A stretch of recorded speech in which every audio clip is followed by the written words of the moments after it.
उपासना कशी करायचं? आता आपण उपासना करताना खाली चटई जी दिसते, चटईचे तुकडे घेतात, बरोबर ना? आसन म्हणून काय घेतो? समाजात माणसं काय घेतात? चटई तुकडे घेतात. पूर्वीच्या काळात काय असायचं? प्राण्यांची कातडी असायची, त्यामध्ये वाघ, सिंह आणि मुंजीनंतर हरणाचं कातडं असायचं. तर अर्थ काही कळत नाहीत. आता हल्ली सगळ्यात सोपं 10 रुपयाचं बसकर, आणि लाईफ त्याचं जास्त आहे ना, तंबूसच असल्यामुळं ते खाली घेऊन बसायचं, बरोबर ना? माझ्यासारख्या साधकानं सांगितलं, एक रुमाल घेऊन बसा, पांढरा रुमाल 15 रुपयाचा, आणि तो धुवा. काय कटकट आहे, रोज धुवायला लागतो. त्याच्यानंतर पुरुषांना सांगतो दर्भासन घ्या, स्त्रियांना सांगतो लोकरीचं आसन घ्या. दर्भ हे जे काय आहे हे रामाच्या काळापासून आहे. ऋषी काक ऋषींना कावळा तयार करण्याचं काम रामाने केलं, आणि कावळ्याला एकच बुबुळ आहे, पण तो सर्व भक्षंतो आहे. बैल बारकाने कावळ्याकडं डोळे दोन, पण बुबुळ एकच आहे त्याला, तिरकं बघतास.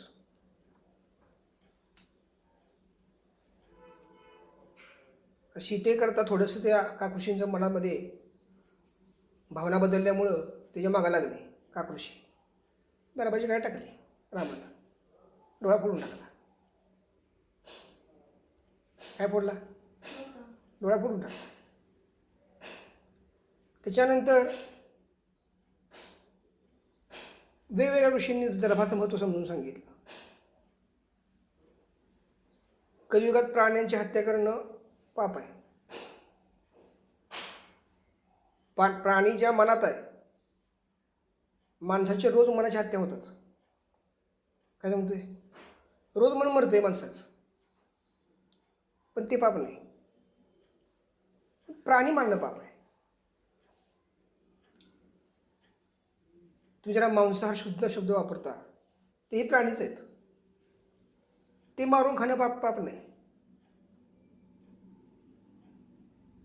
पण तुम्ही काय प्राणी मारणं म्हणजे पाप आहे. हे माणसाने काही नियम पाळले. तर आसन म्हणजे नक्की काय विषय काय? मूळ आसन हे गुरूंचं. काय सांगितलं?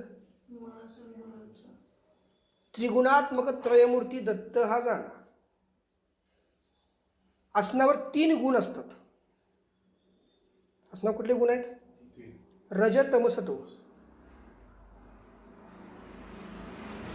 3 गुण कुठले? रज, तम, सत्व. या 3 गुणांना बॅलन्स करण्याचं काम आसन करतं. तर सत्वगुण माणसामध्ये आत्ता किती आहे? इतका राग येतो की रागाला चिरायला आला होतो माकडासारखा. तमोगुण 100% झाला. काहींच्यामध्ये रजोगुण आहे, पळून जाऊन लग्न केलं, लव्ह मॅरेज. रजोगुण 100% झाला. आणि सत्वगुण फोटोच बघतो. दत्त महाराजांचा फोटो बघितला, बाबांचा फोटो बघितला, स्वामी समर्थांचा फोटो बघितला, एकनाथ महाराजांचा फोटो बघितला, तुकाराम महाराज, हे सत्वगुणी आहेत. आणि त्यांच्याकडे गेल्यानंतर असं नाही म्हणायचं की सत्वगुण द्या, आमची 4 कामं करा. कारण आम्ही कसे माणसं आहोत दीपक? कामाय तस्मै नमः. माणसं कशी आहेत? कामाय तस्मै नमः, गुरुभ्यो नमः नव्हे. लक्षात येते का? आणि जे आज हे विधी वगैरे करण्याच्या विषयामध्ये जी लोक आहेत, तर त्यांची जरा आसनं चेक करा. कधी कधी काय घेत पण नाहीत ते खाली. तुमच्या सत्यनारायणाची पूजा घरी येत असतील, चाललोय कुठं आपण? तुम्ही अगदी शाळेत जरी शिकायला गेला, साधे शाळेपासून अगदी CBSE पॅटर्नपर्यंत, तरी खाली बसायला काहीतरी असतो. हां, बेंच म्हणून काहीतरी प्रकार आहे ना लाकडी, की त्याच्या खाली तुम्ही बसताय तुम्ही आणि मग विद्या ग्रहण करताय. त्याला आसन म्हणलं जातं. तर परमार्थामध्ये जे आसन वापरलं जातं हे 3 गुणांच्या निर्मूलनासाठी किंवा ते बॅलन्स करण्यासाठी. काय सांगितलं? तुमचे जे 3 गुण आहेत हे बॅलन्स करण्याचं काम ते आसन करतं. परमेश्वर प्राप्त तुम्हाला होणारच नाही. का? 4 माणसं प्राप्त होत नाही, परमेश्वर प्राप्त कसा व्हायचा? परमेश्वर प्राप्त होण्याकरता काय करावं लागेल? आधी त्या 3 गुणांना तुम्हाला तुमच्या कंट्रोलमध्ये आणलं पाहिजे. सत्वगुण 75% पाहिजे, तमोगुण 15% पाहिजे आणि रजोगुण 10% पाहिजे. 100% गुण तयार झाले. काय सांगितलं? तमोगुण 15%, रजोगुण 10%, सत्वगुण 75% आहे का? सत्वगुण 0%, तमोगुण 100%. काहींचा तमोगुण 0% असेल, रजोगुण 100%. लक्षात आलं का? आणि तमो आणि रजोगुण वाढत गेले की षड्रिपूंचा देहावर कंट्रोल जास्त वाढत जातं. लक्षात आलं? ह्या 2 गुणांना 6 गुणात विभागलं गेलं. कुठल्या 2 गुणांना? रजोगुण आणि तमोगुणांना 6 गुणात विभागलं गेलं. ते षड्रिपू तयार झाले. काम, क्रोध, लोभ, मोह, मद आणि मत्सर. मानवामध्ये या पैकी एक गुण प्रधान आहे. कोणाचा काम प्रधान आहे, कोणाचा क्रोध प्रधान आहे, कोणाचा लोभ प्रधान आहे, कोणाचा मोह प्रधान आहे, कोणाचा मद प्रधान आहे, कोणाचा मत्सर प्रधान आहे. कोणाचं काय? प्रत्येकानुसार जो प्रधान आहे तो त्याची ओळख, ती त्याची ओळख. पण म्हणतो बघा, ती व्यक्ती लबाड आहे बरं का, म्हणतो का नाही? ती काय रागीट आहे माणूस. मुलं सांगतात आमचे बाबा फार तरकट आहेत, तापट आहेत. ओळख काय सांगितली बाबांची? सांगितली का? माणसांनी म्हणतात मी आज माझ्यात का रागीट कोण नाही. काय म्हणतात माणसं? तुझ्या इतका रागीट कोण नाही म्हणून त्यापेक्षा कोण येतच नाही. तुझ्या इतका प्रेमळ जेव्हा कोण नसेल तेव्हा वंच पाखरू जवळ येईल. बघा सोपं वाक्य समजून सांगतो. वाळलेल्या झाडावर, पूर्ण झाड आहे पण त्याला पालवी नाही आहे, वाळलेलं पूर्ण आहे, पक्षी बसत नाहीत. काय सांगतोय? पूर्ण झाड वाळलेलं आहे, 15 फूट असो, 20 फूट, किती मोठा असो, वृक्ष मोठा किती असो, पण त्याचे झाडं पूर्ण वाळलेलं आहे, त्याला पान नाही, फूल नाही, काही नाही, पक्षी बसत नाहीत. पालवी फुटायला लागली की किलबिल सुरू होती. फळं तिथं सुरू झाली की पक्षी घरटी करतात. काय गणित समजतंय का? गणित काय? माल है तो ताल है, बाकी सब कंगाल है. लक्षात आलं का? आता हे जे काय फळं फुलं, हे जे काही निसर्गातून तयार होतंय, हे निसर्गातून तयार होतंय, मानव निर्मित नाहीये. आपण म्हणतो मी ह्या आईचा, मी ह्या वडिलांचा. तुम्ही सुद्धा एक निसर्गाचेच घटक आहात. तुमचं काही आयुष्य तुम्हाला दिलंय या जन्माचं, तेवढं भोगण्याकरता 2 माध्यमं दिली, आई आणि वडील. ती शेवटपर्यंत पूर्ण नाहीत म्हणून नवऱ्यासारखं एक माध्यम देऊन टाकलं, सहकारी. त्याचंही कधी कधी पटणाने म्हणून पोरं देऊन टाकली त्यांच्यावर डिपेंड राहण्यासाठी. आणि शेवटी गतं कोणच आपलं नाही. काय सांगितलं? पहिलं जे बी आहे झाडाचं, ते बी कसं आहे? वटवृक्षासारखं. जेव्हा तो वटवृक्ष बिनपालवीचा, बिनफळाचा, बिनफुलाचा जसा असतो वृक्ष, तसं ती बी आहे. बीच्या आतमध्ये वृक्ष तयार करण्याची ताकद आहे, पण बी पूर्णतः वृक्ष आहे. वृक्ष आहे काय? वृक्ष म्हणजे काय? त्या बियाला चैतन्य नाही आहे, बियाच्या आत चैतन्य आहे. काय सांगितलं? बीच्या आत चैतन्य आहे. बी रुजल्यानंतर त्याला निसर्गाचे जेव्हा घटक मिळतील तेव्हा ते रुजल्यानंतर पुन्हा त्याला अंकुर वगैरे येऊन पुढच्या गोष्टी घडतील. तसं तुमच्या देहात जे चैतन्य आहे ते चैतन्य कुठं आहे? हा, हृदयात आहे. हृदय बंद की सगळं चांगलं टकाटक आहे, हृदय बंद पडलं काय होईल? हा, भांग पाडला, लिपस्टिक लावलं, बाकीचे सगळे तुम्ही यंत्रणा सगळ्या वापरल्या, पण हृदयच बंद पडलं. हा, कितीतरी मम्मी पडल्यात. वास्को द गामा बघून तुम्ही या, इजिप्तमध्ये तुम्ही जाऊन या, मम्मींचे देश आहेत कितीतरी, हाड बंद आहे. लक्षात आलं का? म्हणजे तुमचं शरीर हे तुमच्या आईवडिलांच्यावर अवलंबून नाही आहे. त्यांनी तुम्हाला एक ओळख दिली बघा. आता तुमचं जे आसन आहे हे पहिलं आसन कुठलं येतं? तुम्ही 10 रुपये आणता ते. त्याच्यानंतर आम्ही काय सांगतो? बागायतदार रुमाल. त्याच्यानंतर सांगतो लोकरीचं आसन. 5 दीक्षेनंतर दर्भासन आहे पुरुषांना. कुठलं आसन आहे? दर्भासन. आणि स्त्रियांना पूर्ण व्हाईट आसन, ते पण कुणाचं? लोकरीचं. 5 दीक्षेनंतर प्रॉपर आहे. पण 99% लोक 5 दीक्षेपर्यंत पोहोचत नाहीत. असा एक प्रसंग घडणार की तुम्ही लांब होणार. काय सांगतोय? साधं तुम्हाला गणित सांगतो. तुम्ही म्हणता आमचं एकमेकावर प्रेम आहे. किती प्रेम आहे मला माहीत आहे? 36 वर्ष. किती प्रेम आहे? पत्रिकेमध्ये दिलेलं आहे 36 गुण. किती? प्रपंच किती वर्ष होणार? म्हातारा पण झालं की दुसऱ्या ताब्यात जाते. किती पण तू कमव, 36 वर्ष.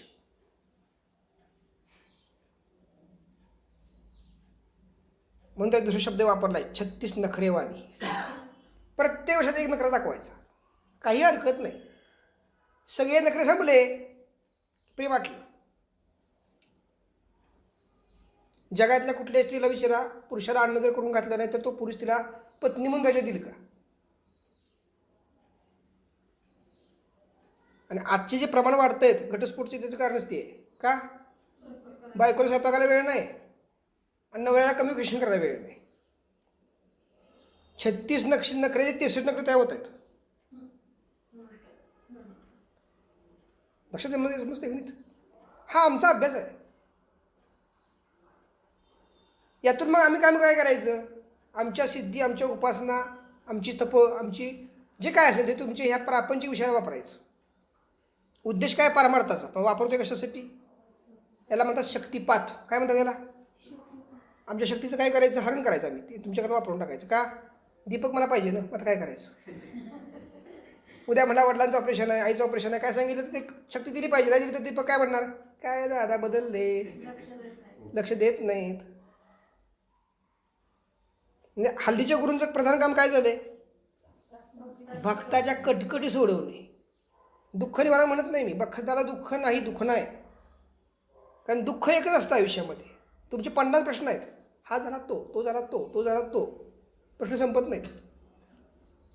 तर मूळ आसन जे आहे 5 दीक्षेनंतरचं मूळ आसन, त्याला सुद्धा म्हणतात उपासन. उपासना. काय सांगतोय? मूळ आसन दत्तप्रभूंचं. काय सांगितलं? कारण तुम्हाला 5 दीक्षा जरी मिळाल्या तर षड्रिपूचं हरण नाही होणार. फक्त तुम्ही बॅलन्समध्ये याल. कुठल्या? रज तम सत्व. समजते का डोक्यावर जाते. 5 दीक्षे मिळेपर्यंत तुमचा जो षड्रिपूतला मूळ प्रधान रिपू आहे तो तुम्हाला सारखं नागासारखं छळत राहणार. ठुस ठुस ठुस ठुस ठुस ठुस.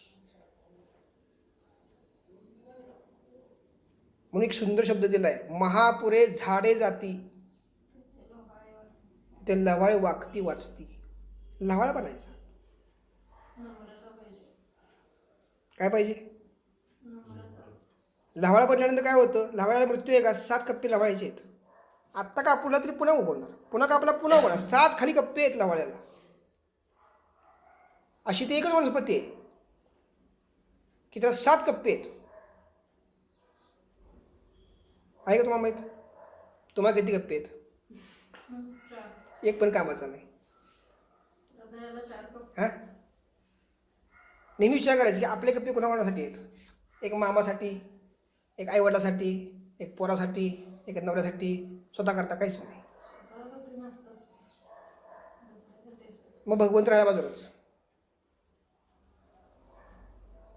तर काय सांगितलं तुम्हाला मी? दर्भासन हे पुरुषाचं प्रधान आसन आहे 5 दीक्षेनंतर. लोकरीमध्ये पांढरं जे आसन आहे हे स्त्रियांचं प्रधान आहे. लक्षात आलं का? मग ज्यावेळेस तुम्ही दर्भासन वापरता दीक्षा 5मध्ये, 5 नंतर, त्यानंतर मग कुठलंही आसन नोकरीचं चालतं वर. तर तिथपर्यंत पोचताना त्यानंतर शब्द असा आहे महत्त्वाचा, आसन केले वसुंधरेला. काय सांगतोय? म्हणजे काय? ज्यावेळेस तुम्ही दर्भासनाचा वापर कराल 5 दीक्षेनंतर, विश्वातली कोणतीही शक्ती तुम्हाला क्रॉस नाही करणार. कारण शक्ती काही तुम्हाला माहीत असतं, शक्तीला तुम्ही काय माहीत असतं त्यावेळेस. काय सांगितलं बघा? दाढी वाढवली, जटा वाढवल्या, कफल घातला अंगामध्ये, आणि तुम्हाला विचारलं की हा रस्ता कुठं जातो, तुम्ही मस्त काय काय घातलं अंगात. पण तुमच्या स्पीच, तुम्ही जे काय बोलताय तेव्हा पुढच्या समजून जातं की तुम्ही कोण आहे ते. काय सांगितलं? तुम्ही किती वरून मेकअप केलंय यापेक्षा तुमचे विचार काय आहेत की तुम्ही बोलताय काय भगवंता माणसापुढच्या कळतं. तुमची साधना किती पराकोटीची आहे हे भगवंताला कळतं. काय सांगतोय? आता आपण साधनेनंतर पोटोमुखी सांगतो सोडायला. इथं जी साधना होती ना, अनुष्ठान साधना, काय सांगतोय आपण? बोटोमुखी सोडा. म्हणजे काय करा दीपक? असं काय सांगतो करायला? माहिती आहे का? तुम्ही जी साधना करताय त्यामधून येणारी जी एनर्जी आहे ही मूळ एनर्जी विश्वामध्ये जिथं आहे ते फ्लो झाला पाहिजे, असा सर्कल झाला पाहिजे तयार तुमच्या देहाला. देहातून दोष बाहेर पडले पाहिजेत आणि देहात चैतन्य पुन्हा प्रवेश केलं पाहिजे. म्हणून तुम्हाला हात 1 मिनटं काय सांगतो आपण, मोकळे सांगतो करायला, ओपन करायला सांगतो, बोटं मुखी करायला सांगतो. अर्थ माहीत आहेत का? काही माहीत नाही. कर म्हणजे करायचं. म्हशीच्या पुढं भांडायला लागल्याचं गणित आहे ते. तिला खायचं फक्त माहीत आहे, भूक लागली आहे ना, तिला माहीत नाही आहे की तुम्ही दुधाकरता करता येते. तिला वाटतं माझ्या मालकाचं माझ्यावर किती प्रेम आहे, किती प्रकारचं अन्न खायला घालतोय मला, तो ओलं घालतोय, वाळकं घालतोय, बारडा घालतोय, है ना, पेंड घालतोय. तिला फक्त ते माहीत आहे. आणि ती भाडा बघून पुढं मागं दूध देत असते. जितकं त्या अन्नाच्या वासनेशी इतकी घनिष्ठती असती की दूध कधीच होतं जाणीव होत नाही.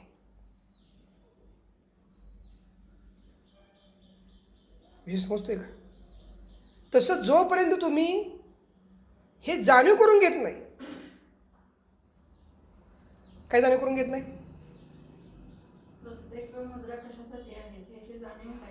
हे माहिती पाहिजे ना तुम्हाला. संस्कृती काय माहिती पाहिजे, साधना म्हणजे काय. इंग्रजी शब्द वापरले मेडिटेशन की बसलं गोड्यावर. मेडिटेशन बेसिक आहे. मेडिटेशन म्हणजे साधना नव्हे. तर रेकी निघाली आहे. रेकी म्हणजे काय, रेकी म्हणजे प्राण्यांचे देह जे आहेत त्यांच्यावर क्रिया करून शक्ती प्राप्त करणारे विधी म्हणजे रेकी. हे सगळे शाक्तांची विधी आहेत. कशाची कोणाची विधी आहेत, शाक्तांचे. जो उच्चाटन नाथाने केलं आणि शाब्र विद्या तयार केली, नाव बदललं आणि रेकी नाव देऊन ते पुन्हा आणलं पुढं. अर्थ कळत नाहीत. तर मी काय सांगितलं, तुम्ही जेव्हा आसन घेऊन बसलेला आहात, अर्ध पद्मासनात बसायचं. कुठं बसायचं आहे, अर्ध पद्मासनातील साधना जी आहे ती प्रापंचिक व्यक्तीसाठी असते आणि पद्मासनाची साधना जी आहे ती परलोकासाठी असते.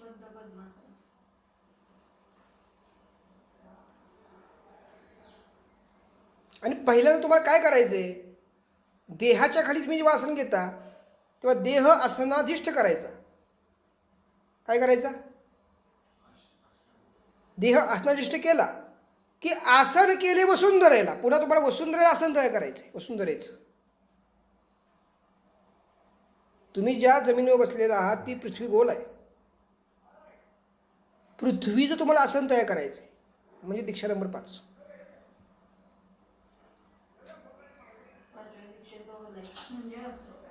काय सांगितलं, आसन केले वसुंधरेला. म्हणजे काय केलं, वसुंधरा म्हणजे पृथ्वी, तिच्यावर तुमचं काय येणार आहे, कंट्रोल येणार. साधने परत्वे म्हणजे वातावरणातले जे पंचमहाभूत आहेत हे तुम्हाला त्रास नाही होणार. काय सांगतोय, तुमच्या शरीरात पृथ्वी आहे. पृथ्वी म्हणजे काय, घन. तसं ही जमीन घन आहे. तुमच्या शरीरात आप आहे. आप म्हणजे काय, रक्त. पृथ्वीवर पाणी आहे. तुमच्या शरीरात चैतन्य आहे. प्रकाश म्हणजे चैतन्य आहे. तुमच्या शरीरात हवा येते, सृष्टीमध्ये हवा आहे. तुमच्या शरीरात पोकळी आहे, तसं सृष्टीमध्ये पोकळी आहे. नभ हे पोकळ आहे सगळं ना. देहाचे पंचमहाभूत ही पृथ्वीशी कनेक्ट करायची. सोपं आहे का नाही, काय करायचं, कनेक्ट करायची. आणि पृथ्वीच्या पंचमहाभूतांना देहात कनेक्ट केल्यानंतर पृथ्वीची पंचमहाभूत ही देहाची पंचमहाभूत झाली. मग आता देहाची पंचमहाभूत आणि पृथ्वीची पंचमहाभूतामध्ये बदल नाही काय होत, एकच झाली ती. झाली का. आता पृथ्वीच्या पंचमहाभूतांना हृदयात समाविष्ट करायचं.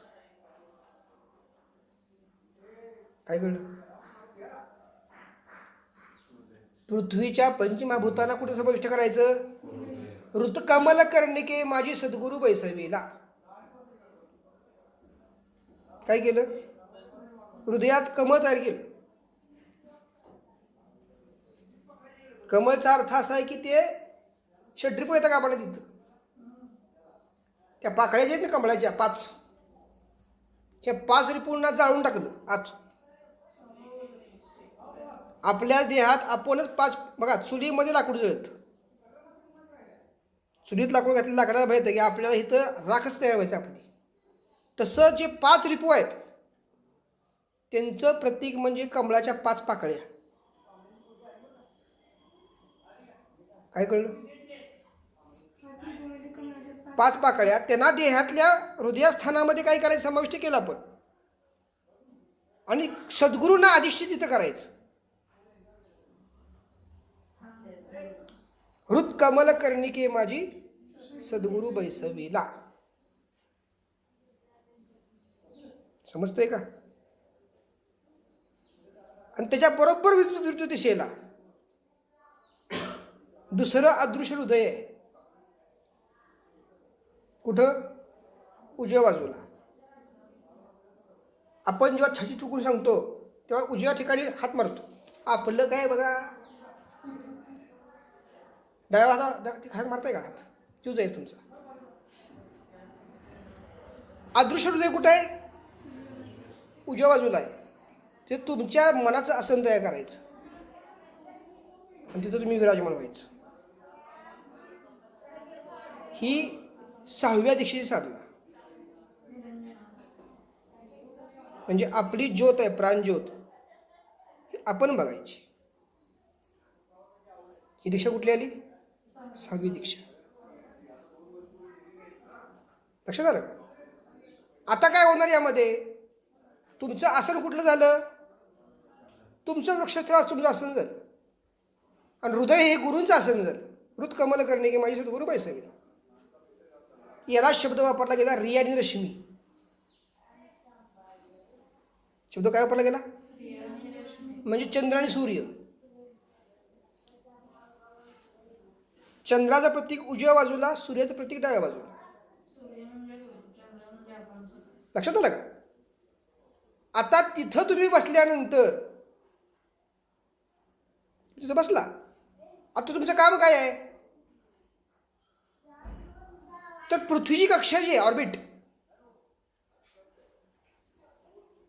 त्याच्या बाहेर तुमचा जीव काढायचा, म्हणजे आत्मा काढायचा. कुठं काढायचं? पृथ्वीच्या ऑर्बिटच्या बाहेर काढायचा. की जिथं काय आहे वस्तू जर टाकली तर खाली येत नाही, वरी जात नाही, तरंगती.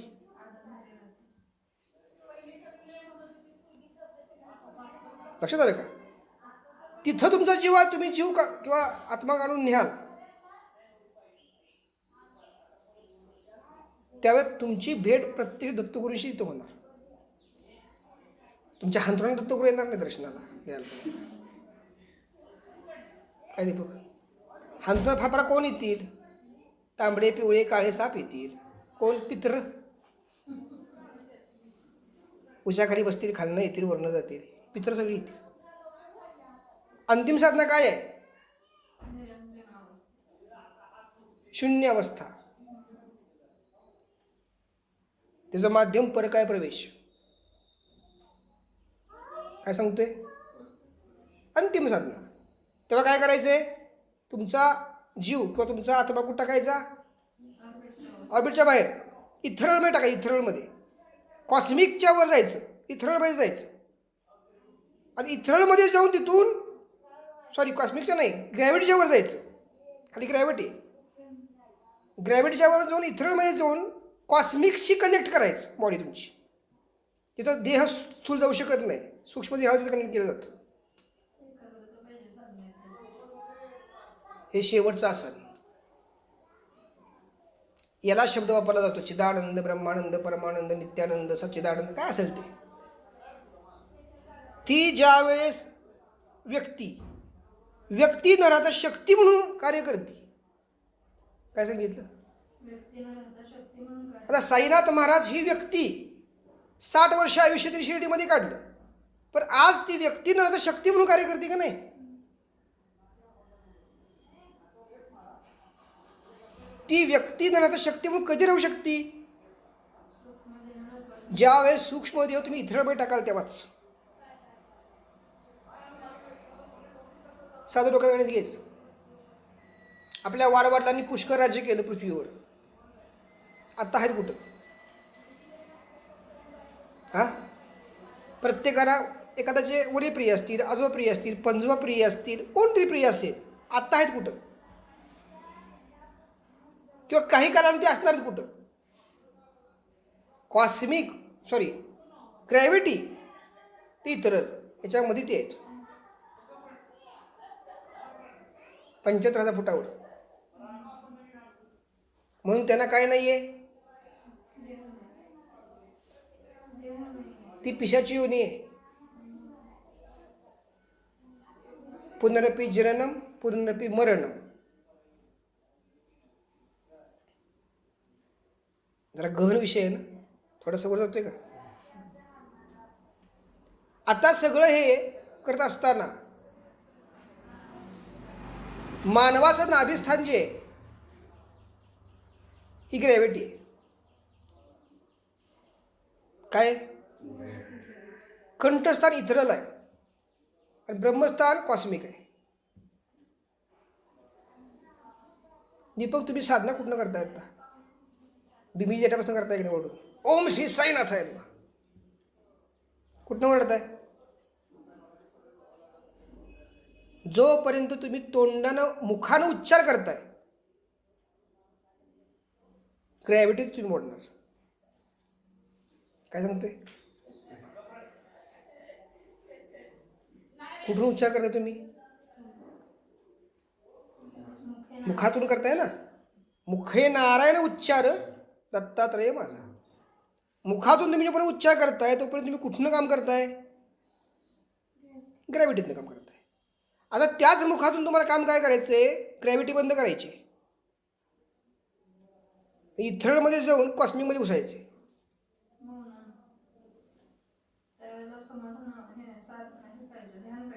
ध्यान नाही, ती अवस्था आहे. असा हात ठेवला काय, असा हात ठेवला काय, अवस्था देहातून तुमच्या तयार झाली पाहिजे. याची तोंड ओळख पंत महाराजांनी 2750 पदामध्ये करून दिली. काय सांगतोय? याची तोंड ओळख श्रीपंतांनी 2750 पदामध्ये. कारण गुरु फक्त ओळख करून देतात, भक्तांना काय करायचे? त्याचं अनुकरण करायचे. काय करायचे? आता मग अशी आरती कुठली घेतली आपण बघा ना. निज धामसी नेई त्वरित, घेतली आरती ना. निजधाम म्हणजे कुठलं?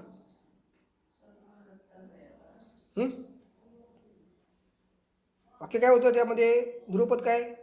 मागे कची देवरा देवरा पुनरपि सेऊन संसारा. पुन्हा संसार नको, पुनरपि सेऊ न संसारा. सेवन करतोय संसाराचं आता आपण, जसं अन्न खातोय तसं संसार खातोय आपण. आता जीव आहे ना आपला, जीव तो म्हणतोय. जीव काय म्हणतोय? थकलो भकलो या संसारी. जीव म्हणतोय तुमचा देहाला. थकलोय आता, थकलो भकलो या संसारी. समजते का ते? आजचा दिवस गेला, उद्या पुन्हा उभारी घ्यायची. शेवट काय? निजधामासी ने त्वरित. आत्ता घेऊन चल असं कोण म्हणलं पाहिजे? मन म्हणतंय का? मन काय म्हणतंय? किती वाजले? कधी होत आहे महाराजांचं? पुढची काम आहेत आमच्या मग. तुम्ही त्या अवस्थेत आहात, ती तुम्हाला नका लाभ. हां, वाटते का निजधामात तुम्हाला न्यावं भगवंतानं? निजधाम म्हणजे काय? हां, तुम्ही जे सुख मानताय ते एक सुख असतं तुमचं आत्ताचं, क्षणिक सुख आहे. आणि निजधामामध्ये काय आहे? परमसुख आहे. परमसुखदम केवलम ज्ञानमूर्ती. काय कळलं? साधं डोक्यात गणित घ्यायचं. टाकीचे घाव सोसल्याशिवाय देव पण येत नाही. पंढरपूरचा पांडुरंग अट्टशिव जरी उभा असला तरी ज्यानं त्याला तयार केला त्याला पहिल्यांदा त्याच्यावर दगडाचा छन्नी हातोडा बसला. त्याला मूर्तीला जोपर्यंत छन्नी हातोडा बसत नाही तोपर्यंत रंगरूप घेत नाही. तसं तुमची जी देहाची मूर्ती आहे, कुठल्या तरी दीपक एकाच्या रमात त्याला गुरुचरणी अर्पण तुम्हाला करावंच लागणार. काय सांगितलं? असा कुठेतरी जन्म तुम्ही घ्यावा तुम्हाला लागणार आहे की त्यामध्ये मध्ये कोण नाही लाटणं येणार, फक्त भगवंतन तुम्हीच. तेव्हा हे तुम्हाला कळतील मी सांगतो शब्द हे. आता जर तुम्ही माझं ते ऐकताय ना, तुमच्या जीवात ते साठवलं जाते सगळं. तुम्ही उद्या देह बदलाल, जीव नाही बदलत. बदलते काय? कातड्यावरचं बदलते वस्त्र.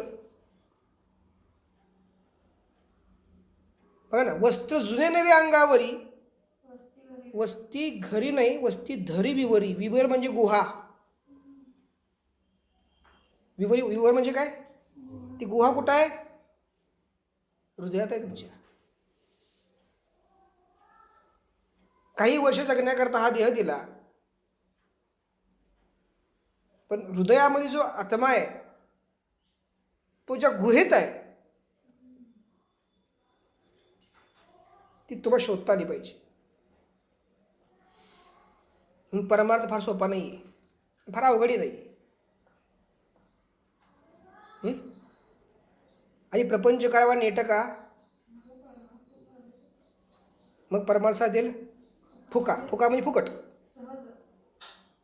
प्रपंच म्हणजे काय? हां, तुम्ही प्रपंचाचा अर्थ काय लावता? आता पंत महाराजांनी सांगितलं प्रपंच करावा. प्रपंच हा परमार्थ झाला. प्रपंच म्हणजे काय दीपक? तुमच्या देहात 5 पंच आहेत. कुठले 5 पंच आहेत? अन्न प्राण मनोविज्ञान आनंद. अन्न प्राण मनोविज्ञान आनंद, 5 पंच आहेत. यांचा प्रपंच चालला आहे. हे 5 पंच जेव्हा आनंदात तुम्ही टाकाल, आनंदात म्हणजे आनंदमय कोशात, तो प्रपंच झाला. परमार्थ कोणता? संस्कृती. परमार्थ कोणता? पूनम, परमार्थ कोणता? रस रूप गंध स्पर्श शब्द हा परमार्थ आहे. काय सांगतोय? रस रूप गंध स्पर्शन शब्द हा परमार्थ आहे. प्रपंच कुठला? पंचकोश. परमार्थ कुठला? पंचतन मात्र. पंचकोशाला पंचतन मात्र टाकायचं.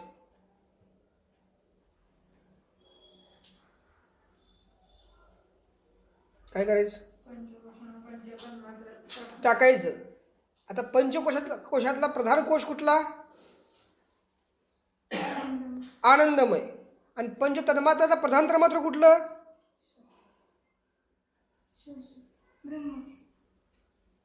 आणि तन्मात्र विचारतोय. ब्रह्म काय संबंध आहे तिथं?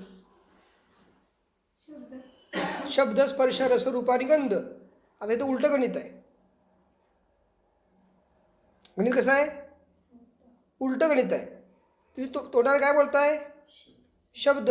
गंध कुठं आहे? शब्दाची जागा कुठं आहे? ब्रह्मस्थान. गंधाची जागा कुठं आहे? नाभिस्थान. काय कळते का बोलतोय ते मी? आनंदमय जागा कुठं आहे? ब्रह्मस्थान. आनंदमयामध्ये गंध त्यांना मात्र घालायचं.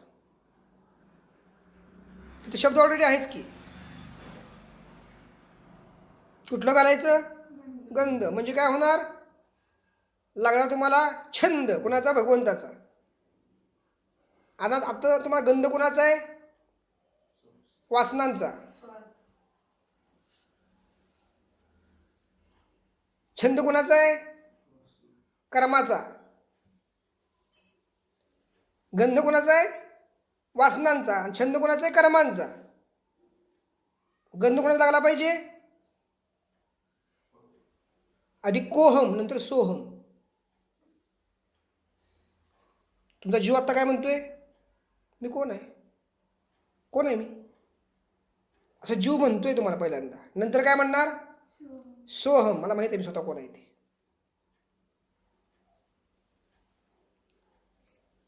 आता एका अवस्थेतून दुसऱ्या अवस्थेत जायसाठी तुम्हाला 7-7 जन्म आहेत. हां, ते काय कन्याकुमारीस नम्रता यायचं नाही आहे. काय सांगते? नाभीतून हृदयात जीव गेला पाहिजे, जीव तुमचा हृदयातून कंठात गेला पाहिजे, कंठातून ललाटमध्ये गेला पाहिजे, ललाट म्हणून ब्रह्मात तुमचा जीव गेला पाहिजे. तुमचा जीव आता कुठे आहे हे दीपक? बायका पोरात आहे ना, नाभीत ना, हृदयात ना, कंठात ना, ललाटमध्ये ना, ब्रह्मामध्ये. जीव कुठं आहे? भांड्यात, बायका आणि पोरात. मग तुम्ही जी साधना करताय ती काय करताय? तुमची जी साधना आहे ती काय आहे? प्राप्त जन्मात फक्त उतराय व्हायचं तुमचा विषय चाललाय. हा जन्म फक्त सार्थकी लागू देतो. म्हणून तुम्ही खाली काय घेताय? चटई सुद्धा घेताय. आणि असं आपल्याला वाटतं की मी किती देवाचं करतो. आता साधं गणित सांगतो तुम्हाला मी.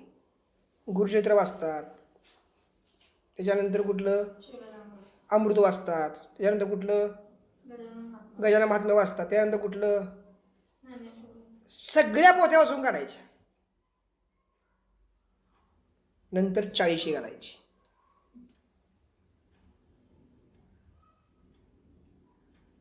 साधं डोक्यात गणित घ्या, साधं सुटसुटीत. जर वाचून परमेश्वर प्राप्त होणार असता, काय सांगितलं? तर समाधी ही अवस्था तुम्हाला डोळे उघडून प्राप्त झाली असती. काय सांगतोय? परमेश्वर जर वाचून प्राप्त जर झाला असता तर समाधी ही अवस्था तुम्हाला डोळे उघडून प्राप्त झाली असती. तुम्ही जो हरिपाठ म्हणता, समाधी संजीवन हरिपाठ, तो लिहिला कसा माहिती तुम्हाला? ज्ञानदेव म्हणे निवृत्तीशी हरिपाठ झाला. असा हवेत लिहिला, हवेत. कसा लिहिला? हवेत लिहिला. आणि तुम्ही ऑलरेडी हवेत आहात.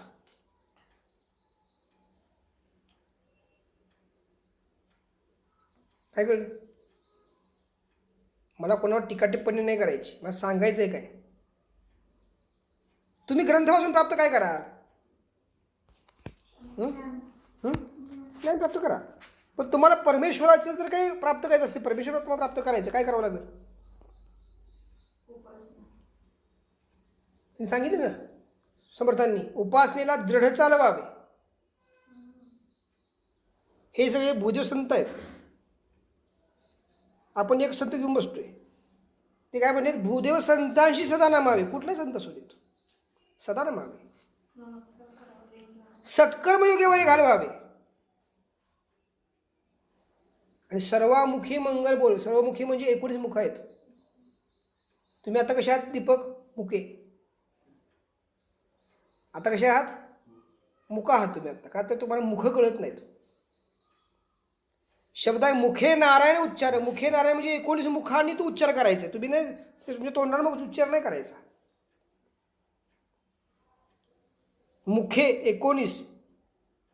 संस्कृती कुठली 19 मुखे? पंचतन्मात्रे, पंचप्राणकोश, पंचमहाभूते, बुद्धी, मन, चित्त आणि अहंकार. ही 19 मुखांनी उच्चार करायचा. काय? दत्तात्रय माझा.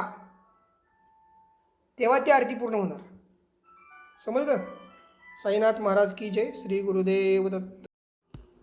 उपासना कशी करायचं? आता आपण उपासना करताना खाली चटई जी दिसते, चटईचे तुकडे घेतात, बरोबर ना?